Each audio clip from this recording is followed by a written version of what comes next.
So we are going to be checking out movies and TV. We've been watching. So Fahad, Yes. care to share? First of all, I want to say I really liked this movie, but there were some aspects of it that I wish they dived a little bit deeper into. And besides that, though, wonderful movie. Definitely should check it out if you're a horror film fan. And it was Quiet Place Day One. Yes. It was a fantastic, scary movie. I liked how scary it was, and I do just want to I want to know where these aliens are coming from a little more, Mhm. and I want to get to understand them. Okay. As a species. That's fair. What's their motivation? Like Roar was saying, we saw a little bit of glimpse of them eating something, but it seems like they made it themselves. Yes, I feel like they brought food from home. Yeah, they brought food from home, or they're growing food from us, on us. They're using us it was to clear. make food. I Like don't an think. I don't ant even. colony uses. No, I don't Well, the think so. leaf cutter ant uses leaves to grow a fungus, and they eat the fungus. But they got to cut the leaves down. Are we the leaves? But it was very clear Yes. in the first one and reiterated in the second one that we are not their food source. We're just in the way. They're like, skadoosh. Yes. So very clear. I as far as The Quiet Place Day One, I also watched it and enjoyed it. Nice. Saw it in theaters. Yeah, that was an excellent experience to see in the film theater. Yes, that's that's one of those theater ones. That's a theater one. That was a good theater one, and I recommend again the popcorn and something sweet and crunchy, and enjoying your evening and checking that out. Yeah, and I actually like this is the first time we really saw them as a herd, as a group. They've only really ever been single or one's over here, one's over here. This is the first time really that we got to see them. Because of the stupid ass, excuse my language, actions of the army or whatever. Like, hey, go to this place. This is where you should go. Doopity doppity. And then there comes a herd right after them. I mean, they had no choice. How else were they going to get them out of there? Or like all the people marching in the street, and then little by little, that was, realizing how loud, even if these people are being quiet, how loud they actually are, and then drawing another massacre to them and stuff like that. So it was very interesting to see what I still don't understand is why the water, they just think if the rain is there, you can't hear anyone. So, I mean, that was okay. That was cool. Well, I think because they just turn the fire hydrants on and water walk through the hydrants all the way to the dock. I don't think it would work with that many people, but yes, they could have tried a little, yeah, like they did in Tremors. They had to jump each rock, stick by stick. Huh? Another disaster, weird alien type. That actually probably was very good in the theaters to watch. Yeah. Yeah. Oh my god, I love Tremors. Yeah. So I'll pop one. I'll like popping one right now. I could go back and forth. Okay. I want to Supacell. Nice. Supacell. Nice. Okay. Supacell. Okay. Yes. Was it good podcast? Put me onto this show. Dupree and I binged it in one night. It was freaking amazing. So a little bit about it. It's okay in South London. So the Brits. The accents. All right. A group of normal people suddenly develop superpowers. All right. And the only connection that they are is that they're all black. And there's one other connection that I don't really want to say because I feel like it might not. It doesn't really spoil it, but it was a great reveal later. Like they kept talking about it. I may actually still say it, but 6 episodes dropped in June. It's really good. The storyteller is original. The characters are great, and the cultural significance of what else is connecting them other than the fact that they're black, the way it's done is really well. Nice. I'll give it away. It's the fact that they are all, I guess this, like their parents had Supacell. So what happened is in them, it mutated. It mutated. And trust me, it's a really good story. And the creator of the series, he said when he was creating it, Ratman is his name. he will always bother him about certain like superhero or stories is like they never really say where the source of the power came from. Okay. You know, sometimes it's just like, oh, it just happens, whatever. Yeah. Like he didn't want to do a cop out of that. So he was trying to figure out what would make these people like how it would turn on. And he remembers, you know, speaking with a young girl who's always in the hospital. And he's like, why is she always sick? Always sick. And it turned out that she had Supacell. And he was like, that we're going to turn that into a superpower. Yeah. So, you know, kids watching this, you know, young adults who are stricken with that, you know, because, you know, it's a rough disease. They can feel kind of an empowerment about it. So, trust me, knowing that is not spoiling anything. There's a bunch of twists and turns in there. So just want to throw that out there. Supacell.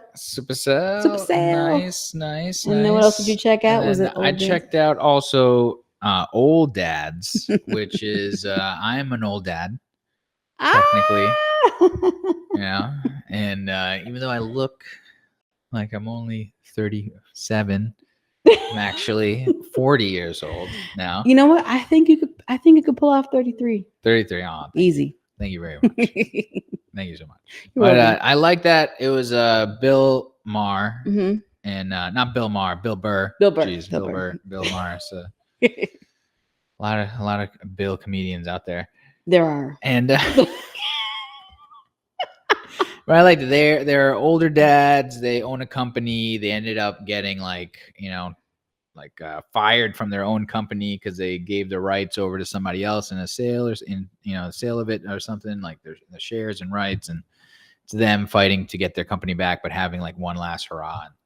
It was a fun buddy kind of movie, and I enjoy Bill Burr and his comedy, and it was a fun movie. So I will recommend Old Dads, absolutely, for sure. And then one thing I'd say recommend, one last thing I'd recommend is the Circle season 6. This was interesting. I saw the seasons 1 and 2, and then I asked Aurora, I was like, hey, we should definitely. I think I only watched season 1. Yeah. Okay. Yeah. Understandable. And after 2, I was like, this has just become ridiculous. Hashtag exclamation mark, and you're like, you're talking this way, like there's a person typing your words. It's not you're not talking to the Circle, it's the person on the other side. There's a producer, this is what he's saying. And but the 6th season, I recommend checking it out because they're playing against an AI bot. Oh, isn't that fun? Okay, isn't that interesting? All right. You know what? They're getting catfished by an AI bot, but I think for some reason they told them there's like a bot somewhere, that one of you might be a bot. They said something like that. I don't know, because we were eating dinner, trying to listen in the background and stuff. So all right, you know what? Making decorations I might actually watch season 6. This seems interesting. It does seem interesting. Because I want to see how far the bot gets. Yeah. You know what? It's very important to kind of keep an eye on your enemy and see what they're up to. So I need to see what the bots are doing. Can they catfish us? Well, because I was talking to Aurora about it. Is like this is kind of like that the Turing test that they did in the early times of AI, when they had people talk to computers and see if they could figure out if they were talking to a computer or not. And this whole show is one of those tests, and it's getting information. It's basically a chat GPT bot. I'm feeling Ex Machina vibes. I mean, they made it a box with lights, so they didn't make it like a humanoid robot. So not yet. That's season 10. That's season 10. They'll have the Tesla bot in there. He says it's only gonna be $10,000, so maybe I get one for my parents. My dad needs help standing up. All right, you guys, make sure you drop in the chat what you guys have been watching. I want to hear it as well. Yeah. Okay, I will say Beverly Hills Cop. Oh, the new one? I watched the new one. All right. Okay. I do want to see it. All right. Now here we go. All right. So I watched the first 3. Yeah. The third one was Womp Womp. Womp Womp. It was Womp Womp. So when I saw they were doing another one, I was like, here we go, trying to cash in on my nostalgia and yada yada yada. And the pre was like, oh yeah, let's watch. And I'm like, I guess. Valid. Well, they cashed in correctly because oh my god. Okay, they had 3 different versions of the song in there. 3 different versions. Oh my like, God. and like they had dropped it low for when like a tense moment, and I was like, hey, and then they did. It was okay. They won. All right. They won this time. Job. They won this time. Tugged at your heartstrings. They tugged on the nostalgia, and it paid off this time. And we were laughing. Oh, that's I was like, oh my gosh, this is funny. This is enjoyable. This is nice. This doesn't feel forced. Yes. Doesn't feel forced. It's a good time. Yeah.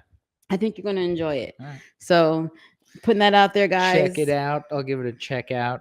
Aurora and I don't know if you've seen any of the first ones, so. Oh, yeah. Well, you know what? Should be okay. She doesn't have to watch the first ones, but they're so good. Yes. And then there's a couple callbacks. Yeah. There's a couple little callbacks. Are any of the first 2 cops? Yes. They're in here? Yes, they are. Oh my God. Yeah. How old are they? It shows. Because like the thumbnail on Netflix shows that Eddie Murphy has also aged as well. And I know they shopped that a little bit. There's a little bit, you know. There's a little bit, but I mean. Yeah. Because what is he, like 60? Yeah, he's in his 60s. But he looks good. Nice. He looks good. Nice. You know, apparently it doesn't really crack. Just gets weathered. Word. Because dang, what did first Beverly Hills Cop come out in 1980, like 7? Easily. 1988, and he's already 22 or 23 years old then. Easily. So that's 40, 30. So he had his daughter is in this, like not like the character, the character's daughter, and you know, there's a relationship that needs to be mended there. So it's good. It's good though. Okay. It's good. It's a good time. You guys gotta watch it. Watch it. So his daughter plays his character's daughter in the movie. No. Oh, okay. I'm sorry. Just the character's daughter. You know, like I don't think we ever really showed him having a daughter. I don't know if it was the third one. Axel has a daughter in the movie. Yeah, sorry. And it shows him having a daughter and a relationship with his daughter and how he's now a father and stuff like that. No. Oh.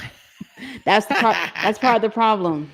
Oh, is that he wasn't a father? He wasn't there when she needed him. I see. And so that's a relationship that gets worked on. Married his job. So he was married to the job. Yeah. Understandable. And one final, I'll say it together. I watched all of The Boys season 4, and I watched all of Gen V. Wow. So nice. Yeah. Good time. I mean, some people have said that like it's, you know, a lot, it feels like it's more, I think you even said like gratuitous, like some of the killing in season 4 of The Boys and everything. But my thing is that makes sense because the veil is really being lifted. The you know, what's his name? Homelander's like him holding on to his sanity / humanity is slipping. So it makes sense that it's getting real bad. Yeah. Okay. I enjoyed it. And Gen V, I did not know I would enjoy it that much. It was really good. I'd like to see it. I'd like to see, pardon, about the what's it called? Which was the first show you're saying just now? Gen V? Not Gen V, the one before that. Before Bad Boys? Supacell. Bad Boys. Bad Boys. I would like to see it brought back all the way. I know they've been showed a little bit about what the experiments, you know, what happened. Wait, you mean The Boys? The Boys. Okay. The Boys. The Boys. We got there. We knew Boys was in the title. There's some boys. We knew there were some boys. The Boys. So yeah, I'd like to see more about where the experiments went wrong. You know, because I know they dive into that a little bit, those flashbacks and stuff like that, but I want to see more. Oh, okay. In this season, Homelander goes home. Oh, wow. Home. Okay. Where he grew up. Holy shit. Okay. Yeah. It's a... Okay. So we get to see, where the monster was created, you know, so to speak. So. All right. Yep. Wow. All right. Still have to get there. Have to get to that. For sure. So is that all that is for you for movies and TV? I think I watched like one more show that I should mention. Yeah, mention it. I like have to remember it because like we've just been watching Jersey Shore and like we started watching. Oh yeah, we watched Constantine at Aurora's mom and dad's. Wait, the show or the movie? The movie. Okay. Yeah, the one with Keanu Reeves. Classic. And, you know, he's like a fallen angel or whatever. He died and came back and you see everything. And listen, I love that movie. It's just a crazy, crazy movie. And like one of my favorite bands has a song in there, which is cool. Oh, okay. Yeah. I like that movie and that world and how they did it. Like everything. So, you know. Yeah. That's one of those where it was like, if you really pulled my arm, I could forgive a sequel. Yeah. I would allow it. Okay. I would allow it. All right.